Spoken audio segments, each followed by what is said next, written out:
Today I'm sharing some air fryer recipes that only have 5 ingredients. Whether you're new to the air fryer or you've been loving it for a long time, we can all use ideas that are fast, simple, and healthy. My name is Kathy and I help people actually use their air fryer. You ready to see these? Let's go. Up first is a recipe that I've been making for a long time, but I've modified it to work in the air fryer. The 5 ingredients for this one are some chicken breasts, bacon bits, you can do homemade or bagged, cheddar cheese, some teriyaki sauce, and some ranch. And the first thing I'm gonna do is just marinate this chicken for a little bit. And honestly, I don't have a measurement. I've been making this one for so long. Maybe just like a cup of teriyaki sauce. And I'm gonna throw in some ranch dressing, just enough to coat everything. Now you could do this like with chicken tenders. It kind of looks disgusting, but trust me, it's amazing. Then we'll just let this sit for at least 30 minutes. I'm gonna go ahead and preheat my air fryer to 380 degrees. Okay, air fryer is ready. And because this is gonna be messy, I'm doing my air fryer parchment paper. And yes, you can air fry things that are marinated. Full disclosure here, this chicken is still slightly frozen. So I know it's gonna take a little bit longer than normal to cook. Okay, so I'm gonna pop this in and I'm gonna start with 380 and I'm gonna do 10 minutes because I wanna add some cheese near the end of cooking, but we'll just do 10 minutes for now. All right, let's take a peek. Internal temp is reading. Yeah, we still need some time. That's still kind of frozen, I can tell. So now I'm gonna just use some silicone tongs and flip these fellas over. And since I'm quite far away from being done, I'm just going to continue to let it cook. This time I'll do 380 for about 7 minutes. And yes, all of this, yep, that is because of snow. Do you want some chicken? Do you want some chicken? Okay, usually my chicken does not take this long. It's 100% due to the fact that I had it partially frozen. And now it's just right where I want it to be. We are almost there. Now I'm just gonna top it with some cheese and some bacon bits. And optional, if you want to, it is a 6th ingredient, but some green onions add a touch of color and flavor. So pop that back in, and now I'm gonna finish it with about, let's go 4 minutes, and we'll see how it looks. And here we go. Oh boy, that looks so good. Smells amazing too. And we have hit that 160. So I'm gonna let it rest right here in the air fryer, and it's gonna be perfect. And thank you, parchment paper, for saving me from headache. All right, taste test. Whoa. I'll take the whole thing, please. Not bad. So good. Give me more. It's 100 out of 5. That's good. 5 out of 5. I like everything about it. What's your vote? What do you rate it? What are you sitting at? I'll do a 5 out of 5. What's your number? 5 out of 5. 3. All right, enjoy that one.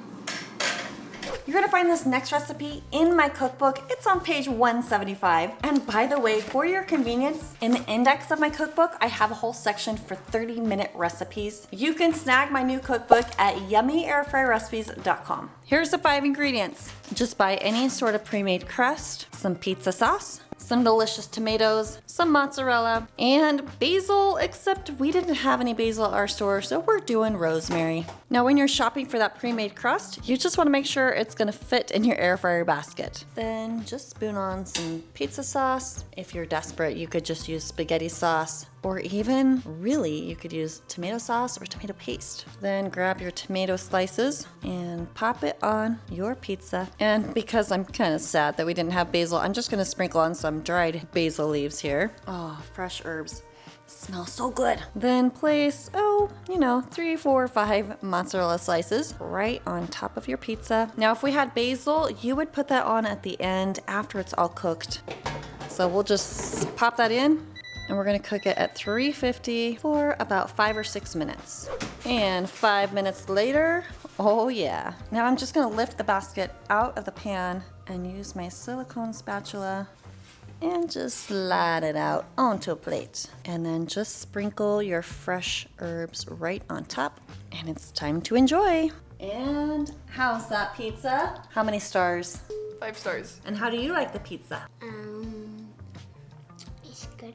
I give it a 5 out of 5. A 5 out of 5. Boom. And lastly, these salmon fajitas are so easy to whip together and they taste amazing.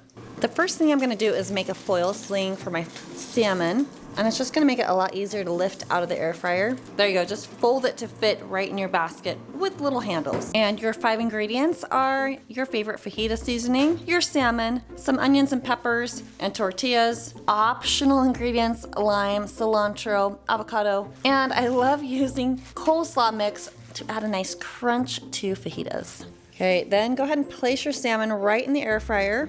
Okay, then we're gonna place the peppers and onions all around the salmon. And I've got my avocado oil in here and I'm just gonna spray over all of that and then just sprinkle that fajita seasoning right over the top. And I'm gonna massage that seasoning into the salmon a little bit. And yeah, I'm just using my hands to mix everything around. You can use any peppers you want. We just had mini peppers on hand, so that's what we used. Pop it in the air fryer and we're gonna cook at 350 for about 8 minutes. Okay, this is done and it looks gorgeous. We're gonna take a quick internal temperature just to make sure it's cooked correctly. And this one is a thicker, so I'm gonna cook it maybe for about 3 more minutes. Okay, now we'll take a peek and boom, we are at temp, if not more. Okay, then just use your cute little foil sling and lift that right onto a cutting board. Then you can just flake off that salmon. Oh my goodness, it's gonna be amazing. Then it's time to assemble your fajita. And if you want to, squeeze on some lime, throw on some cilantro, some of that coleslaw mixture, and some avocado. Salmon fajitas.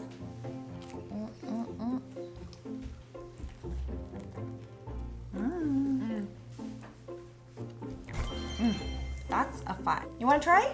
No. No? I don't like salmon. Okay, non-seafood lovers won't like this one. Would you like some more 5 ingredient recipes? I got them for you right here. And check out this video, I think you'll like it as well. Thanks for watching. I'll see you on the next one.